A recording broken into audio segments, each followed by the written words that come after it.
alguém disser pra você não cantar, deixar teu sonho ali pra uma outra hora, que a segurança exige medo, que quem tem medo Deus adora. Se alguém disser pra você não dançar, que nessa festa você tá de fora, que você volte pro rebanho, não acredite, grite sem demora. Eu quero ser feliz agora. Eu quero ser feliz agora.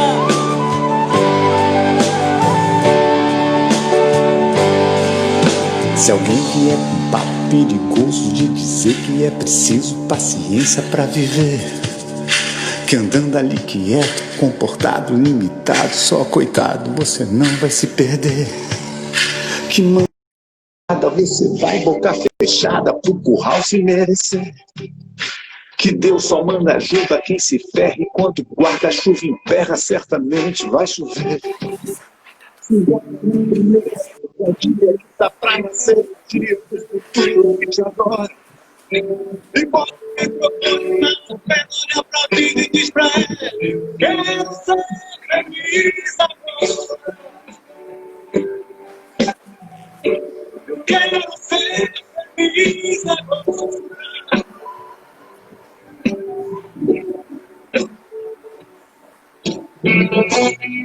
Se alguém disser pra você não cantar,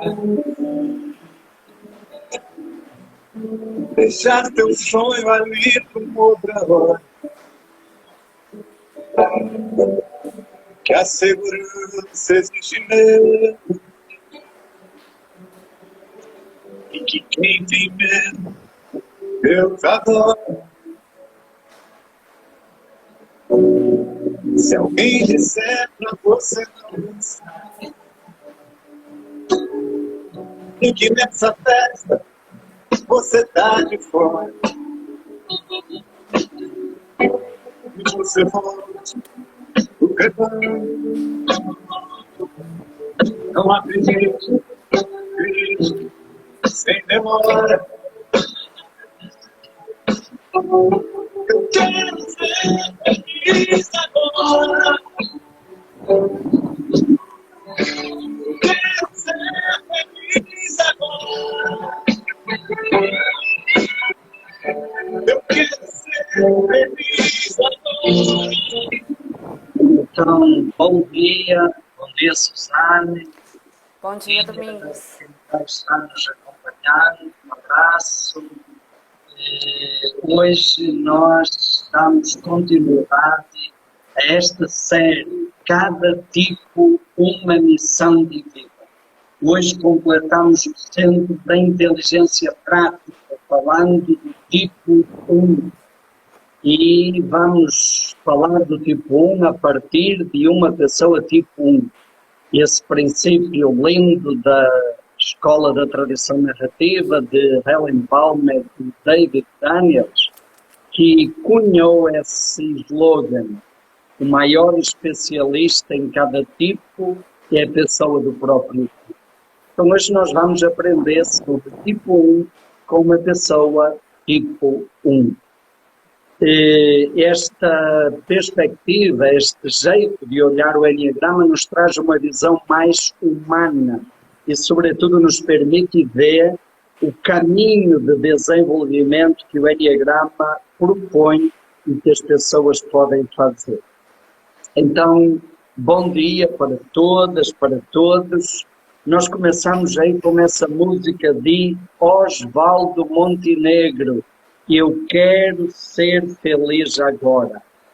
E eu guardei aí essa frase: se alguém disser para você não dançar e que nessa festa você está de fora, não acredite, grite sem demora, eu quero ser feliz agora. Bote o microfone na lapela, olhe para a vida e diga para ela, eu quero ser feliz agora. Então, Suzane, bom dia. Suzane, Bom dia. tipo 1, o tipo 1 fervor com instinto sexual dominante, social normal, não é isso? E o autopreservação menos desenvolvido. A Suzane, a formação da Suzane é em pedagogia e a Suzane faz parte do IES, do Instituto Enneagrama Shalom, desde o início, desde as primeiras reuniões que deram origem a este sonho.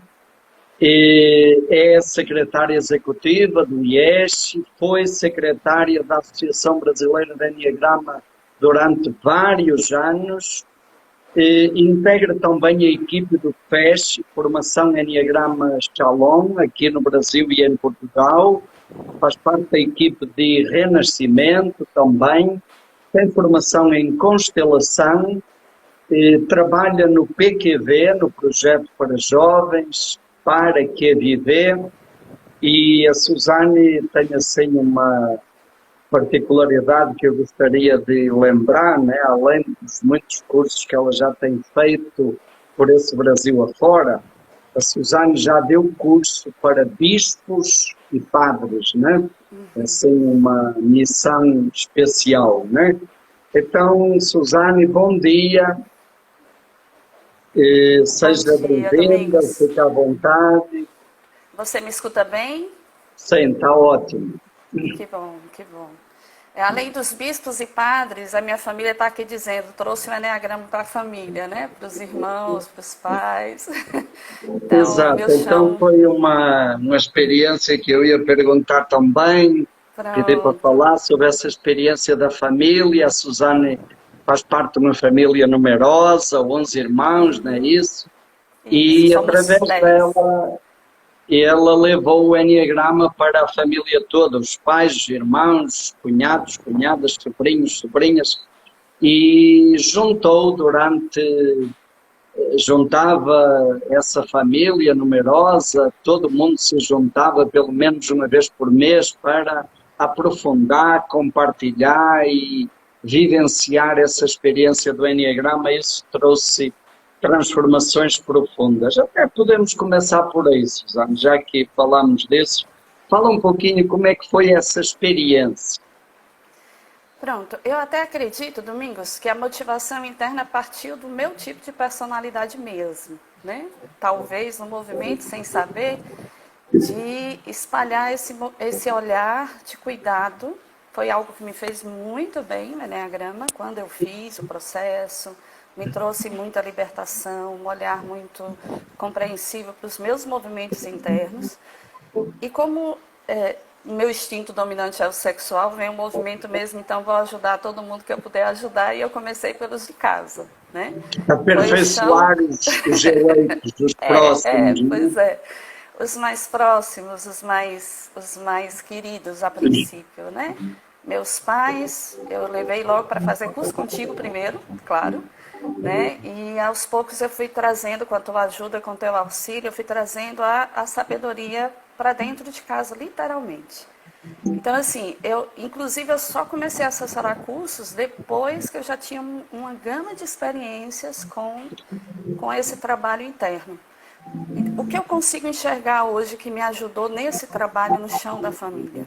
Como tipo 1, eu estava trabalhando naquele espaço onde eu manifestava o meu pior, que é o movimento da questão central do tipo 1 mesmo, né?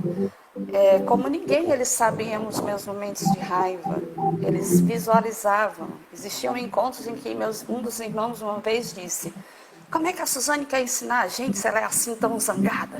Né? Ok. Então eu vivi desafios bem intensos em relação a isso. Onde eu tive que me mostrar mais ainda, mais do que o que eu já me mostrava, mas sempre recebendo, a princípio, esse grande desafio, que é levar para a família, levar para os seus próximos, para quem você está sendo você mesma, algo que eu acreditava de fato, mas que mexia comigo também, né? Então, mas foi uma experiência maravilhosa. Na nossa família, por ser muito grande, eu tenho a oportunidade de conhecer com propriedade os 9 tipos. Eu tenho os 9 tipos na família. Né? Às vezes a família se detém em alguns tipos. No nosso caso, não, porque quando juntou os agregados, que são as minhas cunhadas, aí fechou a questão. Os sobrinhos, eu tenho uns 9 tipos em casa. Então, isso foi uma riqueza, com tipo um estudar, conhecer, saber direitinho, e foi um grande diferencial interno na família.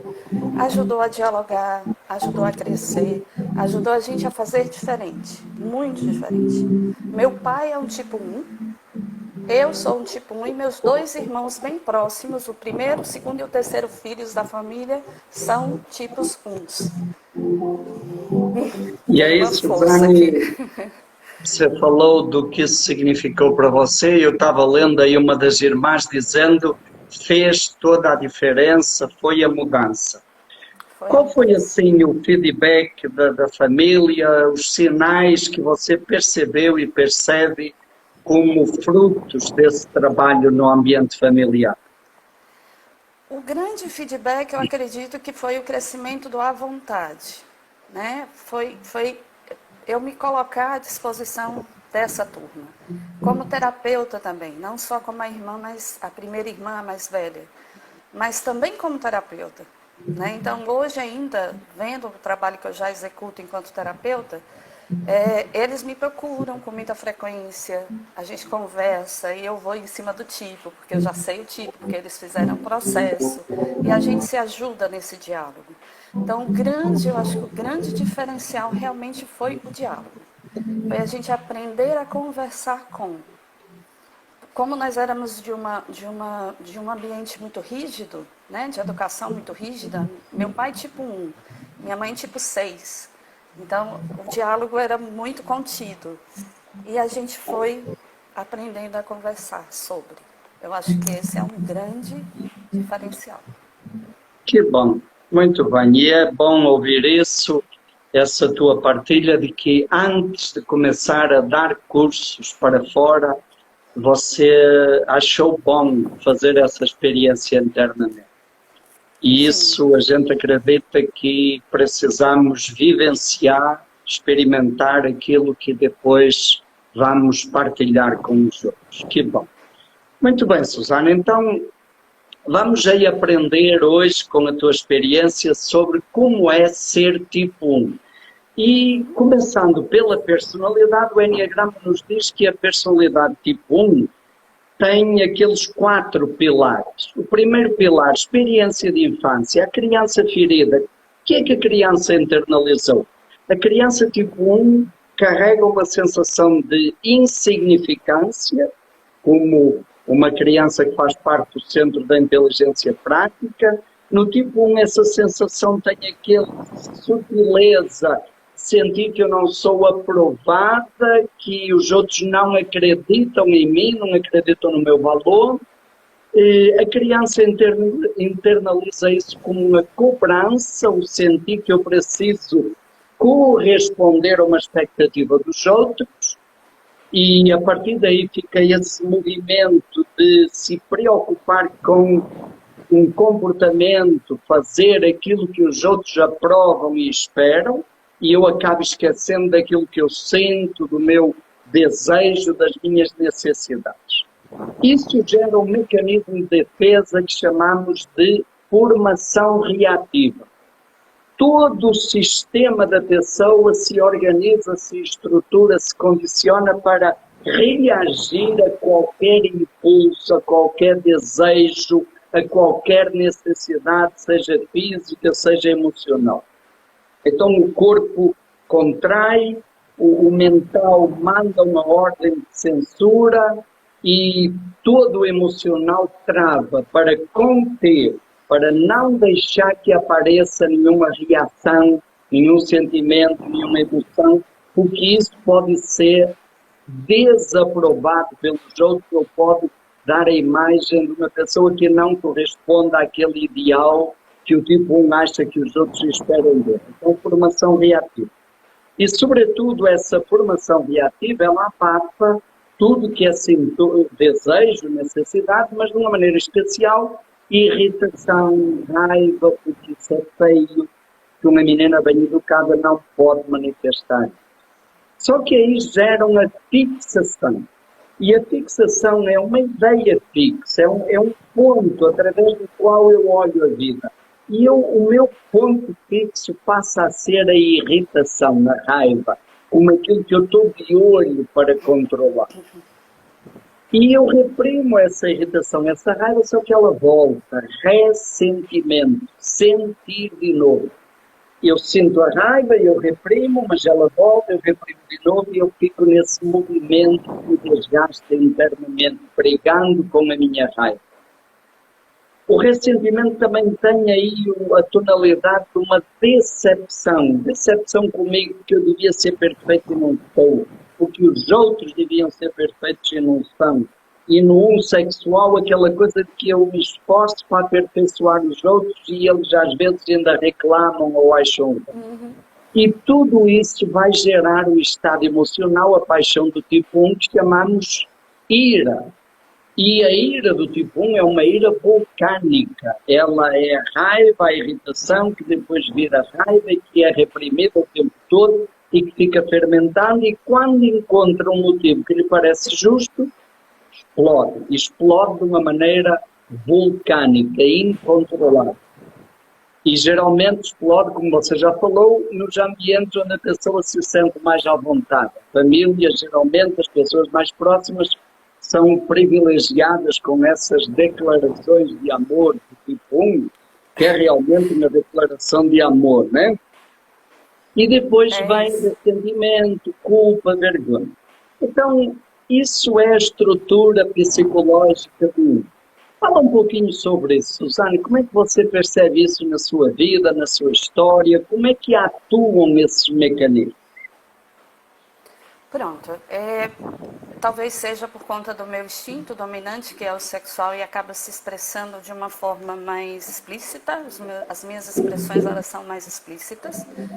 Mas a memória que eu tenho de controle tem muito a ver com o que o outro pode pensar a meu respeito.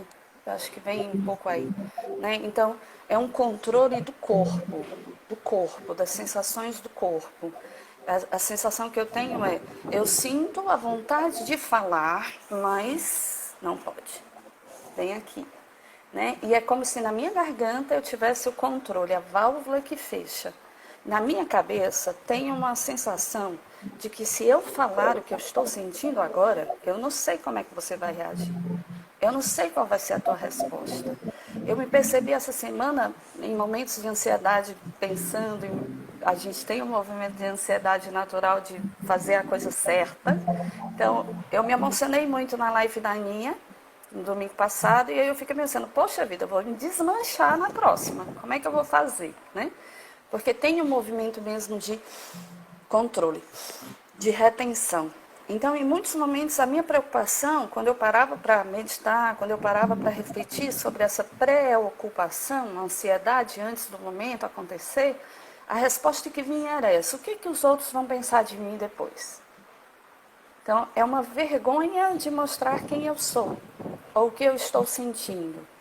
E isso eu só consigo porque que a família sofre primeiro, os mais próximos, o esposo, o filho, os mais próximos.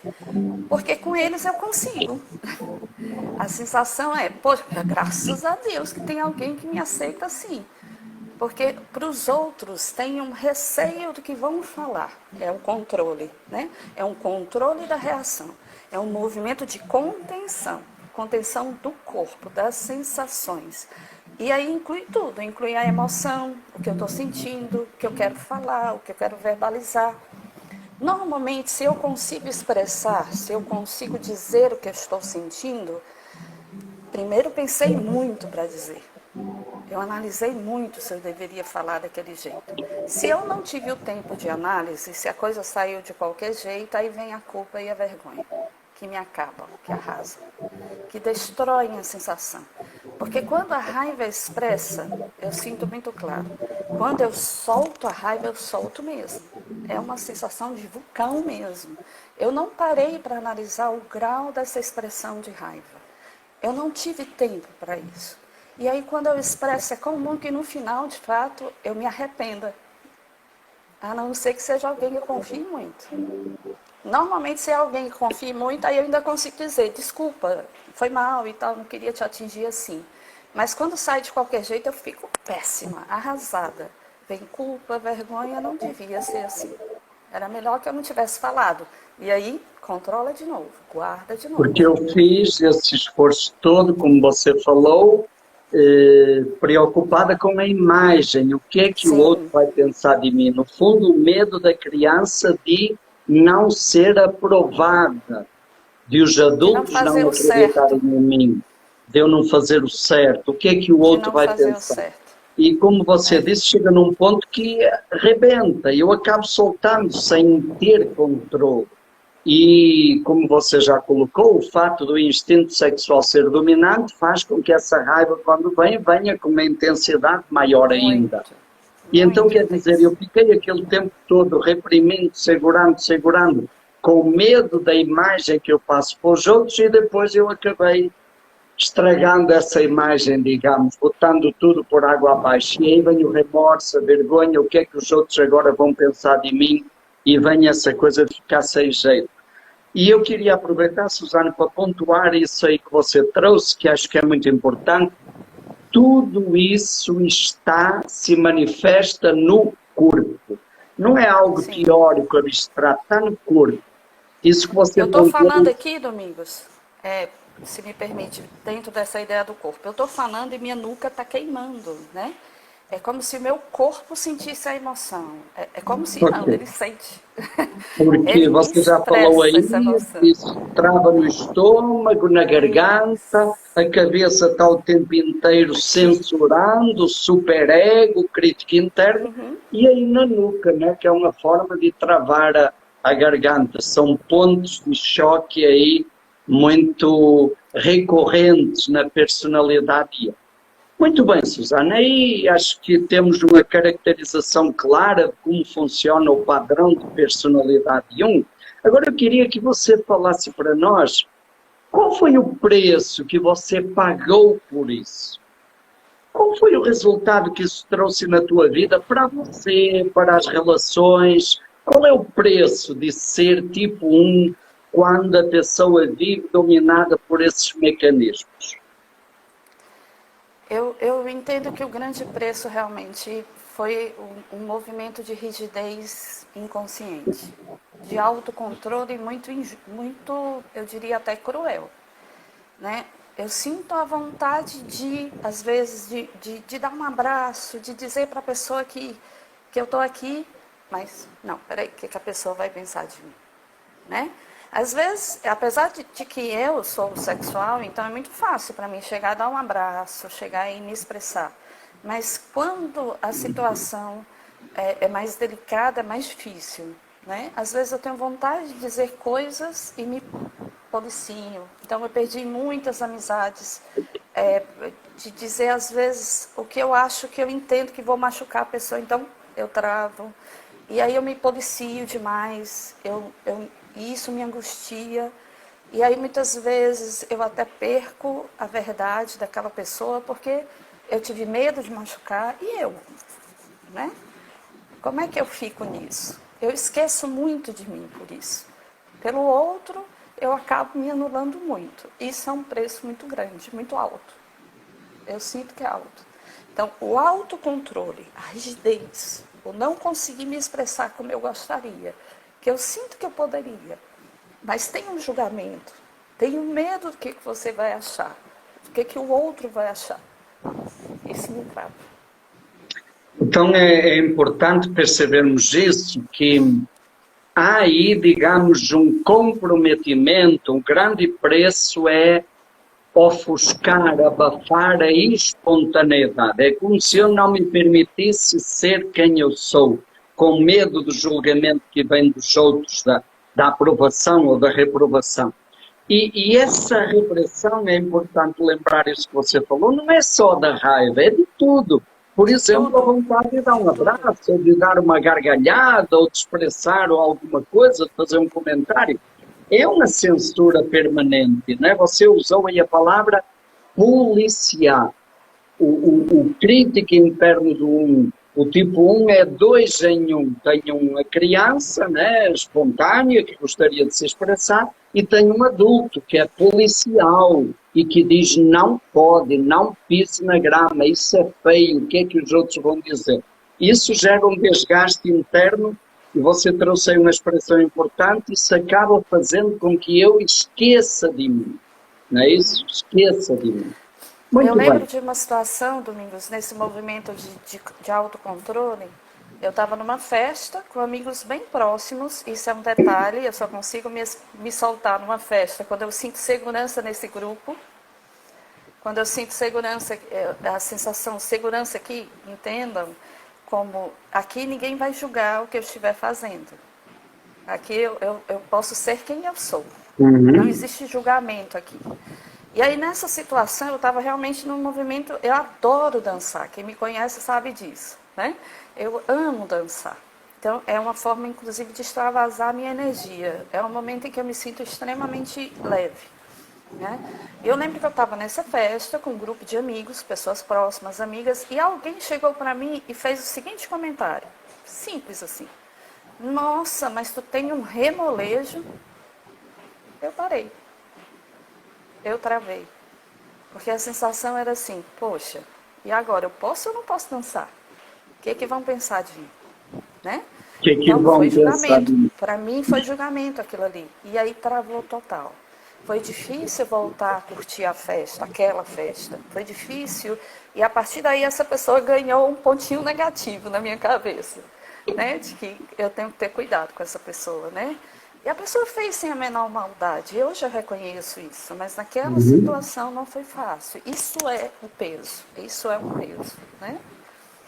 E aí, Suzane, além desse preço que você percebe internamente, como é que isso respinga nos relacionamentos? O que é que acaba acontecendo? Esse padrão de rigidez, isso gera também um impacto nos relacionamentos.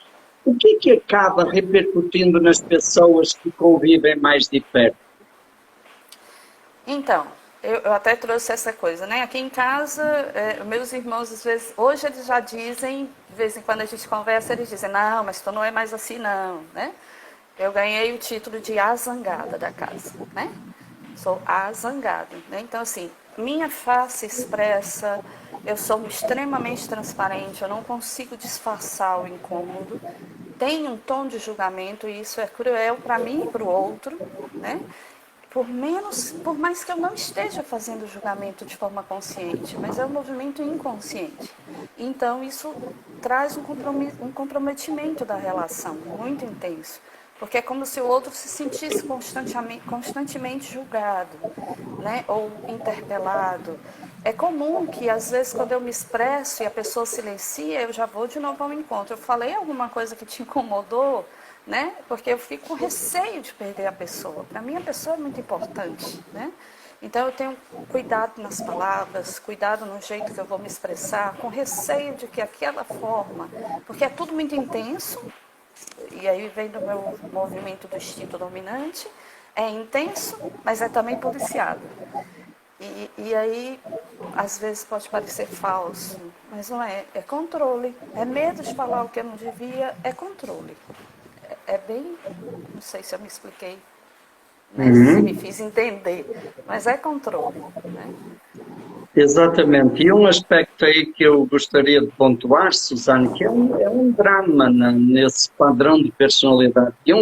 A pessoa faz um esforço enorme para passar para os outros uma imagem que conquista a aprovação dos outros. Quer dizer, eu me reprimo, eu esqueço de ser quem sou, eu não me permito ser quem sou, até na expressão das emoções mais simples e legítimas, eu não me permito, e eu faço um esforço enorme, E qual é o resultado disso? O que é que os outros acabam achando? Ela é a zangada. Porque, quer dizer, eu faço um esforço enorme para ter a aprovação e o que vem é mais uma crítica, uma reprovação de novo, que gera de novo sofrimento. Né? E como você falou, acho que é importante pontuar, o tipo 1, ele tenta reprimir essa raiva. Sim. Mas no homossexual, essa raiva acaba se manifestando. Ela acaba sendo muito mais perceptível para quem convive de perto, né? Por isso que chamamos o contratipo, porque a raiva acaba sendo mais explícita, né? E essa coisa das pessoas se sentirem julgadas, né? E acabam se afastando, e às vezes a sensação, por mais que eu faça, o tipo 1 nunca fica satisfeito, então é melhor deixar para lá. Isso gera uma tensão, um julgamento permanente, né? E acaba tirando também a espontaneidade dos outros, né? Sim, O sim. perde a sua espontaneidade e trava a espontaneidade no ambiente. Muito bem. Aí você falou que os irmãos dizem, mas a Suzane não é mais assim. Ok. O que é que mudou na Suzane? Quais são os sinais de crescimento que você percebe ao longo desta caminhada de tantos anos, de busca? O que é que você hoje percebe como sinais de mudança? A Suzane não é mais assim. Como é a Suzane hoje, então? Então, eu acho que o grande... Eu sempre gosto da expressão de que existe a Suzane antes e a Suzane depois do Eneagrama. E o grande gancho de mudança aconteceu na purificação de uma relação com Deus Pai. É inevitável perceber isso. Eu tinha uma relação, sempre fui de prática religiosa, né, muito envolvida com a igreja, então eu tinha uma relação de um Deus que realmente estava anotando tudo bem bonitinho e que no momento certo ele iria me cobrar. Isso era muito nítido para mim. Passar por um processo de libertação desse olhar foi extremamente necessário e crucial. Então, o que fez toda a diferença foi começar a perceber, se Deus não me julga, por que eu vou me sentir julgada pelos outros? Se Deus, que é grande e muito maior que eu, não me julga mais, por que eu tenho que prestar contas? Então, o grande processo aconteceu quando eu comecei a relaxar a cobrança interna. Quando eu comecei a entender que eu podia ser, inclusive, imperfeita. Que eu podia ter os meus rompantes de raiva, que estava tudo bem, que eu não precisava ser tão perfeita como esperavam que fosse. Até porque quem mais cobra isso de mim sou eu. Quando eu consigo relaxar essa cobrança interna, aí eu consigo me mostrar. Aí eu consigo realmente mostrar para as pessoas quem eu sou. E aí é interessante, porque nessa percepção de relaxar essa cobrança interna, eu ganhei uma leveza que nasce da minha essência e que é a marca que eu carrego hoje. Então, o grande diferencial é a serenidade. Mesmo que as coisas estejam todas fora do lugar, mesmo que tudo esteja bem desarrumado, hoje eu consigo parar, respirar e encontrar uma serenidade dentro que vai fazer com que as coisas, mesmo que elas não estejam como eu gostaria, eu consigo acolher, aceitar. Inclusive a mim mesma, que é o primeiro grande passo. Enquanto eu ficar brigando com isso que eu estou sentindo, eu não consigo. Eu preciso aceitar isso que eu estou sentindo. Eu acho que essa é a grande mudança. Que bom, Suzane. É bom você trazer essa experiência em relação à imagem inconsciente de Deus, né? Porque o tipo 1 tem essa propensão para criar a imagem de um ser superior, que depois atribui a Deus, como se fosse um grande olho que nos julga e a quem nós temos que prestar contas e que só nos ama se formos perfeitos. Isso é um massacre. E na realidade isso não tem nada a ver com Deus, você já sabe, isso tem a ver com a imagem que você internalizou da sua figura paterna. E aí você achou, se essa figura é assim, Deus deve ser assim. E assim como eu em criança me esforçava para corresponder à expectativa que eu achava que o pai tinha sobre mim, eu passo a vida depois querendo corresponder a uma expectativa que eu acho que Deus tem sobre mim.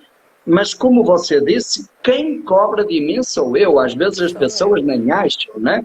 E muito menos Deus. E que bom essa expressão que você trouxe, eu posso ser imperfeita. No amor de Deus cabe a minha imperfeição. Deus me ama não por eu ser perfeita, mas Deus me ama imperfeita, humana, do jeito que eu sou. E isso traz, como você disse, o relaxamento, né? E a serenidade. E você, além dessa percepção, dessa consciência da imagem de Deus, falou também do parar, falou de respirar. Eu queria que você falasse um pouquinho mais sobre isso. O que é que te ajudou neste processo? Olhando a tua caminhada, o que é que você hoje percebe que ajudou nesse crescimento, além dessa consciência? A grande ajuda foi a meditação, e ainda é, né? A meditação serena, né? Serena de uma forma incrível. Quando eu paro para meditar e quando eu me permito estar sozinha na meditação, no primeiro olhar eu estou sozinha, hoje eu já percebo que tem uma gama de pessoas junto comigo naquele momento, naquele exato momento. Eu permito que todas as emoções do meu corpo sejam percebidas. E a sensação é, naquele momento, parada, eu posso relaxar. Eu não preciso fazer coisas, eu não preciso estar preocupada. Por mais que a minha cabeça me leve de vez em quando para outras distrações. Mas a respiração funda, profunda, serena aquela preocupação. Então, a meditação é a grande chave, realmente, de ajuda. Para mim, foi a experiência da meditação. Não só naqueles momentos, hoje, às vezes, eu já meditei, mas na hora que vem um grande estresse, eu paro um pouquinho para respirar, para meditar, né? Então, tem um movimento de ajuda muito incrível, onde eu posso acessar o meu melhor, essa serenidade que, diante dessa situação aqui que está se formando fora de mim, o caos, eu só encontro dentro. Quando eu paro, quando eu medito.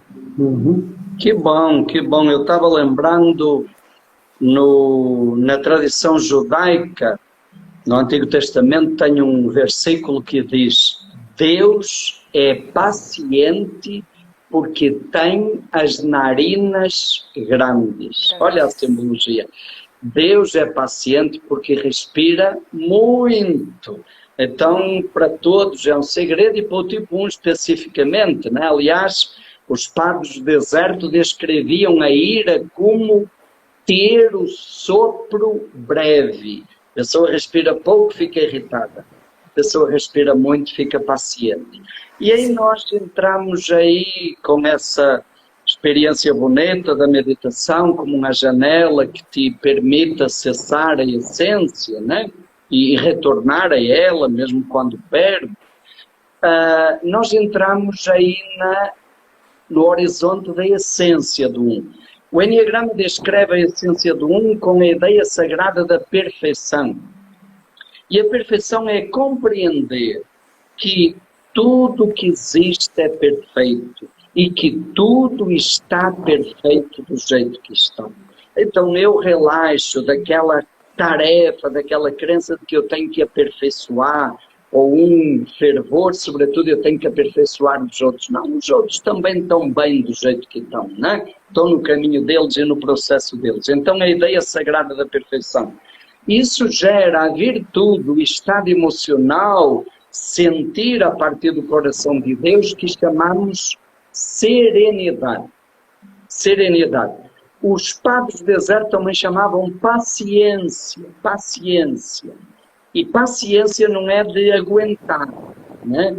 É de pax, que significa paz, e science, que significa saborear. Então, paciência é saborear a paz, curtir, relaxar, permitir-se sentir, sem culpa, sem julgamento, né? E a gente costuma muito na nossa escola, né? Colocar a palavra brincar, brincar, talvez seja o que melhor expressa a essência do o conceito que melhor expressa para nós, o que é brincar? É fazer aquilo que eu quero, do jeito que eu quero, sem culpa e com emoção. Eu curtindo aquilo, eu me divertindo com aquilo. A palavra brincar, ela tem duas origens possíveis, né? No latim, ela significa vínculo. Vínculo quer dizer laço, ligação. Olha que bonito. Brincar é aquilo que nos vincula, que nos liga aqui à vida. Bonito, né? E outra origem possível é do germânico. E no germânico a palavra brincar viria de uma raiz que é brilhar. Olha que bonito, brilhar. A criança brilha, é espontaneidade, né? Então, fala sobre isso, Suzane. Como é para você hoje essa experiência da ideia sagrada e da essência do um? Você já começou a falar, continua mais um pouquinho. Pronto, nessa ideia do brincar, eu gosto sempre, às vezes, nos trabalhos que a gente pega pessoas pedindo dicas, né? É natural que isso aconteça, né? E eu gosto muito de ajudar a pessoa a perceber que não necessariamente é o que o outro entende como brincar, mas é aquilo que para mim é brincar. É algo que me dá prazer, é algo que me faz estar bem, é algo que me faz estar leve, né? E pode ser o mais simples que seja. Pode ser uma conversa sei lá, no WhatsApp, por uma hora com uma pessoa. Eu estou brincando, eu estou relaxando, eu estou ficando mais leve, né? E é impressionante quando eu me permito para esses movimentos, como depois o cansaço vai embora. Como o cansaço realmente é liberado. É como se meu corpo sentisse o peso ir embora. Às vezes tomar um café com um amigo, conversar um pouco mais com a família. Esses dias está só a família, né, na quarentena. Então, tirar mais um tempo na mesa para demorar no jantar, no café. Tudo isso é relaxar. Para mim fica muito claro, sábado e domingos, eu me lembrei agora, né? Eu adoro dançar, né? Quem me conhece sabe disso, né? E aí eu me lembrei aqui, você fazendo essa reflexão, e eu lembrei. A gente tem a semana de formação, e no meio da semana de formação, quem frequenta sabe, a gente tem uma noite, que é uma noite de integração, que tem festa, dança e tal. Gente, eu posso estar no maior cansaço, numa exaustão extrema, né? O meu corpo cansado, minhas pernas cansadas, mas quando começa a festa, o cansaço vai embora, né? E o dançar, e o brincar, e o rir, e tomar uma caipirinha, né? Ajuda pra caramba. Então, traz uma leveza. Então, a gente recebe esse convite de perceber o que para mim pode ser o brincar, que não necessariamente é o mesmo brincar do outro colega, mas é o meu brincar. Eu não preciso fazer exatamente o que o outro entende como brincadeira, mas é como eu sinto. Mas contanto que eu garanto que depois, ai que delícia, eu estou até menos cansada, eu não estou sentindo cansaço, né? Eu nem sei que força era aquela que eu tinha, que eu dei conta dessa brincadeira toda, dessa diversão, dessa reunião mais estendida, dessa conversa mais intensa. Tudo isso é relaxar. E isso vai gerar essa sensação interna de serenidade. E aí vem um convite que eu entendo a partir desse olhar de perfeição, da ideia santa de perfeição.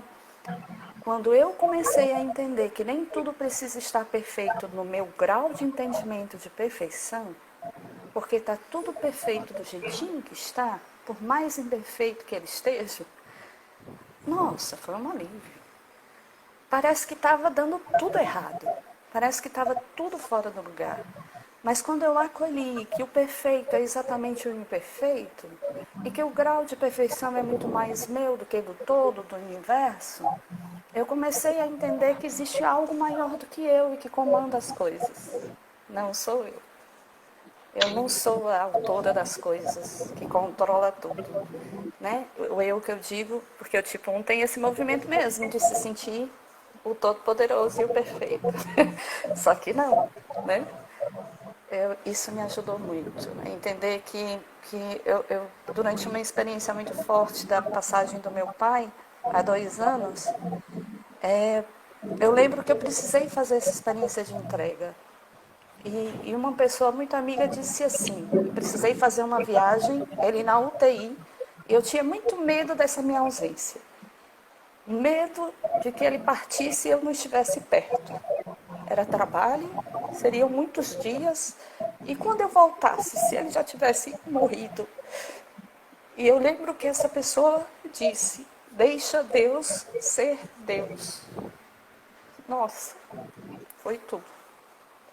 Entender que eu não sou Deus, que eu não tenho controle das coisas. E tá tudo bem.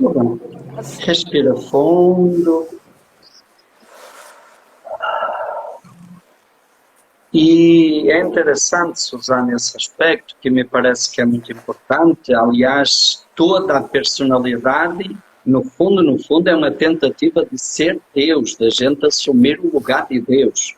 E a crença do tipo 1 na personalidade é: Deus não fez o negócio perfeito, como devia ter feito, não é? Eu estou muito chateada, decepcionada, frustrada com Deus, que era para ter feito perfeito e não fez, e então eu agora vou consertar aquilo que Deus devia ter feito. E eu costumo brincar e dizer: se Deus criou tudo perfeito e o tipo 1 agora vai consertar, na realidade ele vai estragar o que estava bem, o que estava perfeito. Quando eu percebi que não ia consertar nada, é bom, viu? E outra coisa que você trouxe aí, a questão do cansaço. Quer dizer que o cansaço não é talvez tanto físico, é um cansaço dessa briga interna.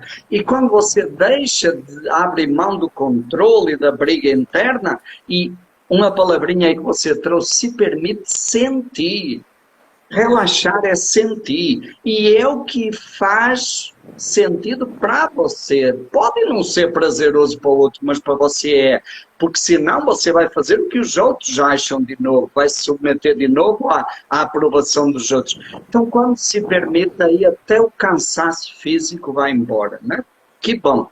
E outro aspecto aí que eu gostaria de pontuar: você encontra isso em coisas simples, né? Como tomar um café, conversar. Ok, não precisa de grandes coisas para sentir isso, é permitir-se, né? E aí, Suzane, continuando aí, eu agora queria pedir que você falasse um pouquinho, o nosso tempo já vai escorrendo aí pelas mãos, mas falasse um pouquinho sobre como é que hoje você integra personalidade e essência na tua missão de vida, no teu trabalho como facilitadora de Enneagrama, nos outros trabalhos terapêuticos, porque a essência tem essa coisa da serenidade, do brincar, do permitir-se, do prazer. Mas a personalidade também te deu habilidades, por exemplo, o fazer bem feito, que tem que ser feito, custo que custar. Como é que você percebe que isso se junta e se harmoniza e acaba contribuindo ou é útil para a tua missão? Bom, uma coisa que eu percebo que é uma riqueza da minha personalidade é o controle de qualidade, de fato, né? Se um trabalho tem que ser executado, eu gosto dos detalhes bem claros, eu gosto dos mínimos detalhes, eu gosto que as coisas fiquem claras. Eu sinto que esse é um movimento de atenção para com o outro, para quem me procura, para quem vem ao meu encontro. Então eu gosto do controle de qualidade. Isso é um dom que o tipo 1 tem, né? Fazer e fazer bem feito. Se dedicar ao trabalho, uma energia incrível. Se tem algo para ser feito, o cansaço não me abate. Eu sou capaz de virar à noite produzindo, se for necessário. E eu sinto que hoje eu já faço já tenho um cuidado em relação a isso, por conta do meu instinto rejeitado, que aí eu tenho que olhar também, né? Mas o movimento mesmo de dedicação, de primor no trabalho, isso eu ganhei da minha personalidade. Fazer e fazer bem feito. Agora, o que a serenidade me ensinou? A serenidade me ensinou a fazer no meu tempo. A serenidade me ensinou também a respeitar o tempo do outro. E a entender que nem todo mundo vai fazer bem feito como eu faço. E está tudo bem. Eu posso até ensinar essa pessoa a fazer. Então, a essência vem como um auxílio incrível, inclusive em relação a mim, quando eu não consigo dar conta de tudo naquele determinado tempo, respira, tá tudo certo. Se não deu para fazer hoje, para agora, descansa. Você vê isso amanhã. E aí uma noite de sono, realmente, quando eu acordo, a energia já está renovada. Então, muitas vezes a serenidade vem em auxílio a mim e também ao meu olhar em relação ao outro, ao não julgar o outro. E também não fazer uma autocobrança tão cruel, de entender que se eu não conseguir, está tudo bem, eu não preciso ser perfeita, que eu estou aprendendo também, que tem um movimento sereno no meio do que eu estou fazendo, no ritmo do que eu estou fazendo. E eu acolho melhor tudo isso, o conjunto da situação. Fica mais fácil de olhar para o todo.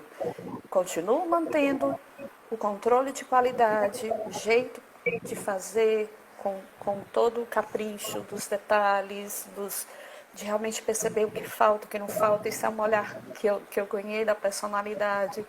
Eu olho um roteiro de encontro, que não fui eu que fiz, eu percebo primeiro que deixou de ser pontuado ali. É natural.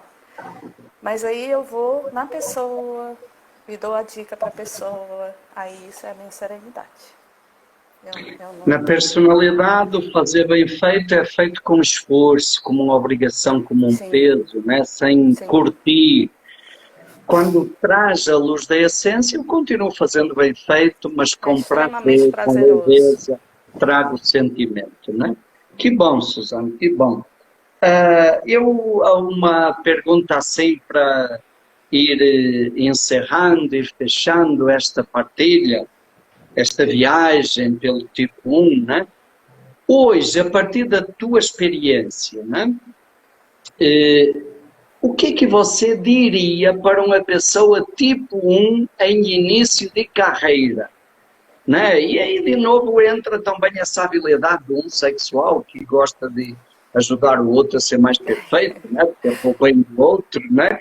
O que é que você diria para um tipo 1 em início de carreira que acabou de se descobrir como tipo 1, que antes estava feliz porque achava que era perfeito e agora fez enneagrama e caiu do cavalo porque descobriu que Destruiu não é foi tão tudo, né? perfeito assim, né? E geralmente É isso verdade. pode gerar uma angústia muito grande. O que é que você diria para o tipo 1 assim no início de carreira, a partir da tua experiência? O que está me vindo aqui agora, Domingos? Seja mais gentil com você, né? Então, diminua essa cobrança interna, diminua esse grau de perfeição. Ele é muito injusto com você, né? As pessoas não são assim, você também não precisa ser. Então, diminuir esse grau de cobrança interna, começar a olhar para a cobrança interna como algo que eu posso relaxar e entender que o ser perfeito não necessariamente é o grau de perfeição. O meu grau de perfeição não é o mesmo grau de perfeição do outro. E outro, ninguém está me exigindo que eu seja perfeita. Sou eu que estou exigindo. Então eu posso entender que mesmo me ajuda muito fazer um olhar para situações da minha vida. Num primeiro olhar estava tudo fora do lugar. Isso é caos. Né? Tá tudo fora do lugar, tá tudo errado, tá todo mundo fazendo errado, as pessoas estão falando de forma errada, só tem agressividade, só tem... E aí a vontade que dá é fugir daquela situação. Mas a serenidade e o meu olhar de diminuir o grau de perfeccionismo, o grau de perfeição, vai ajudar a entender que está tudo certo assim, que alguma coisa eu tenho que aprender aí. O que essa situação me ensina? O que essa situação me diz? Por que sou só eu que tenho a razão? Por que sou só eu que sei o jeito certo de fazer? O outro também sabe, do jeito dele. Então, ser mais sensível ao outro e acalmar, diminuir o grau de perfeição consigo mesmo. Acho que essas seriam as dicas que eu recomendaria e que me ajudaram muito. Serenar essa autocobrança, né? Procurar coisas que me deem prazer sim, que me ajudam a relaxar. Quando a coisa está muito pesada, corre para fazer aquilo que te ajuda a relaxar. Não precisa ser perfeito. Né? Que bom, Não que vai, bom, a gente não vai Suzana. chegar lá. Isso é bom para você, é bom para a pessoa 1, é bom para quem convive com o 1, é bom para todos, né? A essência é algo que flui. A essência gera vida, é vida fluindo e gerando vida, né? E a personalidade trava essa vida e gera sofrimento, né? E eu acho bom a gente ver isso aí. É o triângulo, é a lei do 3 de novo. A questão não é ou personalidade ou essência. A questão é um terceiro ponto que nos permite integrar os dois. Espiritualidade é isso. A espiritualidade não está na essência. Na essência está a nossa natureza divina. Na personalidade está a nossa dimensão humana. Espiritualidade é integrar as duas coisas, né? E isso é a missão de vida que nós temos aqui, né? Então, Susana, muito obrigado. Parabéns, um abraço. É muito bom ouvir esse retrato bonito do com as possibilidades de crescimento e as potencialidades que esse mapa do Enneagrama nos proporciona quando a gente se abre para isso. Então, muito obrigado. Eu queria aproveitar para alguns avisos. Olha, o primeiro aviso é sobre Enneagrama da Transformação, um curso online que vai começar no dia 27 de junho, final deste mês. Quem tiver interesse, entre no portal, na plataforma escoladigitaliesh.elore.com.br. Será um curso de Enneagrama em 11 módulos, uma viagem bem profunda pela amplitude da tradição do Enneagrama. Quem já conhece Enneagrama e quiser aprofundar, aproveite esse momento. Uma segunda palavra sobre o Compartilhando Enneagrama, às quartas-feiras, até o final deste mês, toda a semana, a partir de julho, uma vez por mês, Compartilhando Enneagrama online, uma aula de Enneagrama sobre um tema importante. Próxima quarta-feira será comigo e o tema será Enneagrama e sentido da vida. Sentido da vida. O que é que faz sentido? Qual é a minha missão de vida? E aí vamos trabalhar orientação vocacional e reorientação de carreira. Mas o grande foco é o sentido da vida. A grande pergunta é: a maneira como eu estou vivendo está de acordo com o meu sentido e a minha missão de vida? Quarta-feira no Compartilhando Enneagrama. Teremos várias lives esta semana, tá? Eu queria destacar assim duas lives que eu gostaria de compartilhar. Uma será com a Casa de Abraão, que é uma casa de recuperação de dependentes químicos que inseriu o trabalho do Enneagrama e da meditação, então vai ser uma experiência muito bonita. E a outra será com Cláudia Melo sobre o Enneagrama tem base científica? É uma pergunta que todo mundo faz, né? Muita gente aí nos cursos, então vamos conversar sobre isso. Sábado eu vou participar de um evento chamado Ser e Líder, Enneagrama e Autogestão, Autoliderança. É um evento digital com a presença de Monja Cohen, Roberto Crema, Cacá Verá, e eu vou estar lá junto também falando da autoliderança a partir do Enneagrama. Então, gente, muito obrigado. Susana, muito obrigado. Muito obrigado a todos que nos acompanharam. Muita gente aí acompanhando esta live. Susana, uma palavrinha final, breve, porque o tempo vai nos derrubar. Pronto, só pegar um gancho na música, né? Eu quero ser feliz agora. Que nós sejamos bem felizes, buscando essa serenidade, essa liberdade de ser quem é. Todos nós. Um grande beijo no coração de cada um. Eu quero ser feliz agora. Foi difícil controlar a emoção com essa música, viu, Domingos? No comecinho. Se alguém disser para você não chorar, pode chorar também, né? Né? Obrigada, gente. Se alguém disser que quem tem medo, Deus adora. Isso também é uma crença para o tipo 1, né? Se alguém disser para você não dançar,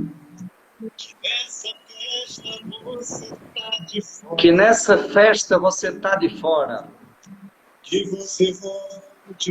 você volte para o rebanho, volte para o comportamento. Seja certinho, não acredite. Bonitinho, né? Grite sem demora. Então, eu passo essa mensagem para todos os tipos 1, tá? Para você ser feliz agora. né? Canta junto, que você canta bem, é outro dom que você tem. Vai. Pois é, não sei se a letra eu conheço, né? Eu quero ser feliz agora. Eu quero ser feliz agora. Seja para cada um, né? Que lanço que não tem uma boiada, você vai boca fechada pro curral sem merecer.